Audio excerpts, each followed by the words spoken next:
जय श्री कृष्णा प्यारे भक्तों, आप सभी का मेरे चैनल में बहुत बहुत स्वागत है। आज आप मेरे वीडियो में सुनेंगे शनि प्रदोष व्रत की कथा। प्रत्येक माह के कृष्ण पक्ष और शुक्ल पक्ष की त्रयोदशी तिथि के दिन जब भी प्रदोष काल का समय होता है, उस दिन प्रदोष व्रत को धारण किया जाता है और जिस दिन भी प्रदोष का व्रत पड़ता है उसी दिन के नाम से उसे जाना जाता है और उस दिन के प्रदोष व्रत का अपना विशेष महत्व माना गया है। शनिवार के दिन जब भी प्रदोष का व्रत पड़ता है तो इसे शनि प्रदोष व्रत के नाम से जाना जाता है। इस व्रत को धारण करने से संतान इच्छुक भक्तों को संतान लाभ की प्राप्ति होती है।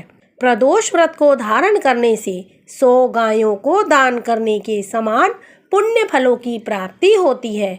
यह सभी प्रकार के पापों को नष्ट करता है तथा भगवान शिव जी की प्रीति बढ़ाने वाला यह उत्तम व्रत माना गया है।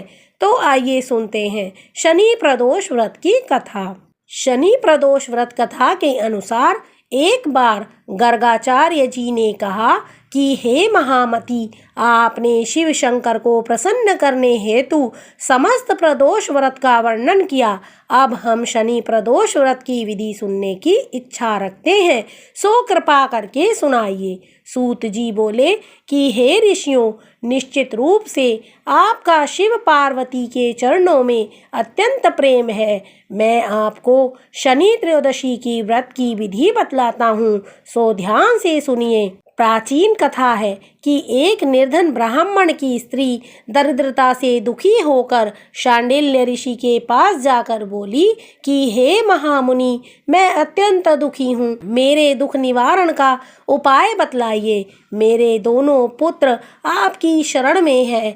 मेरे बड़े पुत्र का नाम धर्म है जो कि राजपुत्र है और छोटे बेटे का नाम शुचिवत है। हम दरिद्री हैं, आप ही हमारा उद्धार कर सकते हैं। इतनी बात सुनकर ऋषि ने शिव प्रदोष व्रत करने के लिए कहा। कुछ समय पश्चात प्रदोष व्रत आया। तीनों ने व्रत का संकल्प लिया।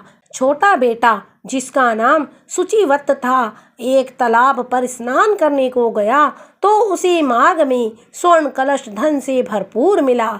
उसको लेकर वह अपने घर आया और प्रसन्न होकर माता से कहा, यह धन मार्ग में प्राप्त हुआ है। माता ने धन देखकर शिव जी की महिमा का वर्णन किया।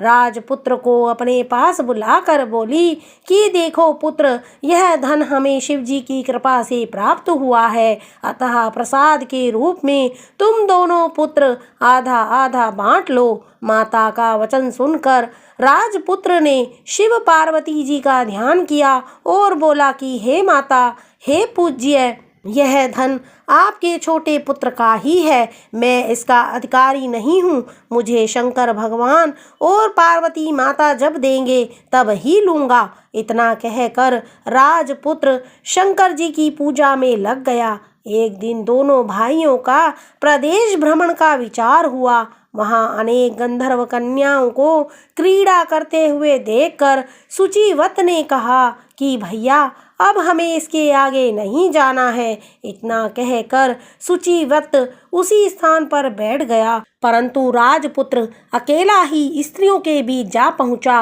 वहां एक अति सुंदर स्त्री राजकुमार को देखकर मोहित हो गई और राजपुत्र के पास पहुंचकर अपनी सखियों से कहने लगी कि हे सखियों, इस वन के समीप ही जो दूसरा वन है, तुम वहां जाकर देखो। भांति भांति के पुष्प खिले हैं, वहां सुहावना समय है, उनकी शोभा देख कर आओ। मैं यहाँ बैठती हूँ, मेरे पैरों में बहुत ही पीड़ा है। यह सुनकर सब सखी दूसरे वन में चली गईं। वह सुंदरी राजकुमार की ओर देखती रही। इधर राजकुमार भी फिर से निहारने लगा। युवती बोली, आप कहाँ रहते हैं? वन में कैसे पधारे? किस राजा के पुत्र हैं? आपका क्या नाम है? राजकुमार बोला कि मैं विदर्भ नरेश का पुत्र हूँ, आप अपना परिचय दीजिए। युवती बोली कि मैं विदर्भ वीक नामक गंधर्व की पुत्री हूँ, मेरा नाम अंशुमती है। मैंने आपकी मनस्थिति को जान लिया है कि आप मुझ पर मोहित हैं। विधाता ने हमारा तुम्हारा सहयोग मिलाया है। युवती ने मोतियों का हार राजकुमार के गले में डाल दिया। राजकुमार हार स्वीकार करते हुए बोला कि हे भद्रे, मैंने आपका प्रेमोपहार स्वीकार कर लिया है, परंतु मैं बहुत निर्धन हूँ। राजकुमार के इन वचनों को सुनकर गंधर्व कन्या बोली कि मैं जैसा कह चुकी हूँ वैसा ही करूँगी, अब आप अपने घर जाएं। इतना कहकर गंधर्व कन्या सखियों से जा मिली। घर आकर राजकुमार ने शुचि व्रत को सारा वृतांत सुनाया। जब तीसरा दिन आया, वह राजपुत्र शुचि व्रत को लेकर उसी वन में जा पहुंचा। वहीं गंधर्व राज अपनी कन्या को लेकर आ पहुँचे। इन दोनों राजकुमारों को देख आसन देकर कहा कि मैं कैलाश पर गया था। वहाँ शंकर जी ने मुझसे कहा कि धर्मगुप्त नाम का राजपुत्र है, जो इस समय राजविहीन और निर्धन है, मेरा परम भक्त है। हे गंधर्व राज, तुम उसकी सहायता करो। मैं महादेव जी की आज्ञा से इस कन्या को आपके पास लाया हूँ, आप इसका निर्वाह करें, मैं आपकी सहायता कर राजगद्दी पर बिठा दूंगा। इस प्रकार कहकर गंधर्व राज ने कन्या का विधिवत विवाह कर दिया। विशेष धन और सुंदर गंधर्व कन्या को पाकर राजकुमार अति प्रसन्न हुआ। भगवत कृपा से अपने शत्रु का दमन करके राज्य का सुख भोगने लगा। इस प्रकार से जो भी भक्त सच्ची श्रद्धा के साथ, नियम और निष्ठा के साथ प्रदोष का व्रत धारण करते हैं, तो भगवान शिव जी अपने भक्तों के सभी प्रकार के मनोरथ की सिद्धि करते हैं। तो प्रेम से बोलिए भगवान भोलेनाथ की जय, माता पार्वती की जय। इस दिन पूरे विधि विधान के साथ भगवान शिव, माता पार्वती और शिव परिवार का पूजन करना चाहिए। सबसे पहले भगवान गणेश जी का पूजन करें, उसके बाद नंदी, श्रृंगी, भृंगी, कृतमुख, कुबेर, कार्तिकेय सर्प देवता का पूजन करें और फिर भगवान शिव, माता पार्वती का पूरे विधि विधान के साथ पूजन करें। इस दिन भगवान शिव जी का जल से अभिषेक करें, पंचामृत से अभिषेक करें, शुद्ध गंगा जल से अभिषेक करें, भगवान को सफ़ेद वस्त्र चढ़ाएं, यज्ञोपवीत अर्पित करें, फिर अक्षत, चंदन, पुष्पों की माला अर्पित करें, बेल पत्र, भांग, धतूरा, शमी पत्र चढ़ाएं। इसके बाद फिर शिव जी को धूप और दीप दिखाएं, अनेक प्रकार का नैवेद्य आदि का भोग लगाएं। जो भी मिष्ठान मिल पाए या ऋतुफल हो उसका भोग लगाएं। भोग लगाने के बाद जल से आचमन कराएं। मुख शुद्धि के लिए पान पत्र, सुपारी, लौंग, इलायची के साथ में अर्पित करें और फिर द्रव्य दक्षिणा चढ़ाएं।